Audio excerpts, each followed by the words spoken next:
നമസ്കാരം. Full A plus ലക്ഷ്യമാക്കി നമ്മൾ ഒരുമിച്ച് മുമ്പോട്ട് പോവുകയാണ്. ഇത്തവണത്തെ SSLC പരീക്ഷ കഴിയുമ്പോൾ ഫുൾ എ പ്ലസ് വാങ്ങണമെന്ന് ആത്മാർത്ഥമായിട്ട് ആഗ്രഹിക്കുന്ന കൂട്ടുകാരിയാണോ വീഡിയോ കാണുന്നത്? ചാനൽ സബ്സ്ക്രൈബ് ചെയ്ത് കയറി പോന്നുകൊള്ളുക. ഈ ചാനൽ നിങ്ങൾക്കുള്ളതാണ്. അപ്പോൾ ഒരു കിടിലൻ ടിപ്പ്, ഒരു ചെറിയ സീക്രട്ട് ടിപ്പാണ്. ഇതൊക്കെ നിങ്ങൾ നിങ്ങളുടെ ആൻസർ ഷീറ്റിൽ ഉപയോഗിച്ചു കഴിഞ്ഞാൽ നിങ്ങളുടെ പേപ്പർ ഒരു പൊളി ഐറ്റമാണ്. നമുക്ക് അധ്യാപനം തോന്നാനുള്ള സാധ്യത വളരെ കൂടുതലാണ്. ഇതൊക്കെ അപ്ലൈ ചെയ്തോ യൂസ്ഫുൾ ഉണ്ടാവും, ഉറപ്പാണ്.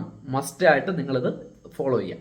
അതായത് നമ്മൾ ആൻസർ പേപ്പറിൽ ഇപ്പോൾ നമുക്കൊരു ചോദ്യത്തിന് നമുക്ക് ഉത്തരം അറിയാം, നമ്മളത് നല്ല രീതിയിൽ എലാബറേറ്റ് ചെയ്ത് നല്ല ഡീറ്റെയിൽ ആയിട്ട് എഴുതുന്ന സമയത്ത് നിങ്ങൾ എന്ത് ചെയ്യുക, പ്രധാന പോയിന്റുകൾ, അതായത് ആ ഒരു ക്വസ്റ്റ്യൻ പേപ്പറിൽ ഏറ്റവും ആ ഒരു ചോദ്യത്തിന് ഉതകുന്ന പോയിന്റുകളൊക്കെ എന്ത് ചെയ്യുക, അണ്ടർലൈൻ ചെയ്ത് പോവുക. അപ്പൊ ആദ്യം പറയാം, അണ്ടർലൈൻ ചെയ്തില്ലെങ്കിലും കുഴപ്പമൊന്നുമില്ല, പക്ഷേ അണ്ടർലൈൻ ചെയ്യുന്നത് വളരെ ബെറ്റർ ആണ്.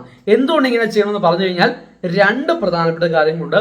ഒന്നാമത്തെ കാര്യം, നോക്കുന്ന അധ്യാപകന് വളരെ പെട്ടെന്ന് തന്നെ ആ ഒരു പോയിന്റിലേക്ക് സ്ട്രൈക്ക് ചെയ്യാനും, മീൻസ് നല്ല രീതിയിൽ തന്നെ ഒരു പഠിക്കുന്ന കുട്ടിയാണിതെന്ന് മനസ്സിലാക്കാനും അദ്ദേഹത്തിന് കഴിയും. അപ്പൊ തന്നെ പുള്ളിക്കാരന് മനസ്സിലാവും എന്താ ഇതൊരു നല്ല കുട്ടിയുടെ പേപ്പറാണ്, കാരണം അവൻ അണ്ടർലൈൻ ചെയ്ത് സൂക്ഷിച്ചു വെച്ചിരിക്കുകയാണ്, മനസ്സിലാവും.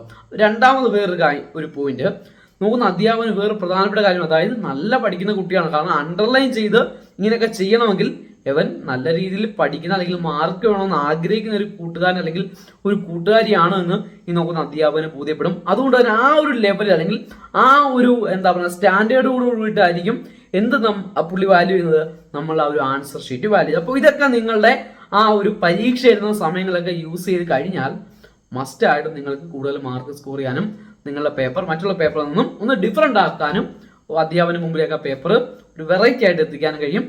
നിങ്ങൾ ട്രൈ ചെയ്ത് നോക്കുക, യൂസ്ഫുൾ ആണ്.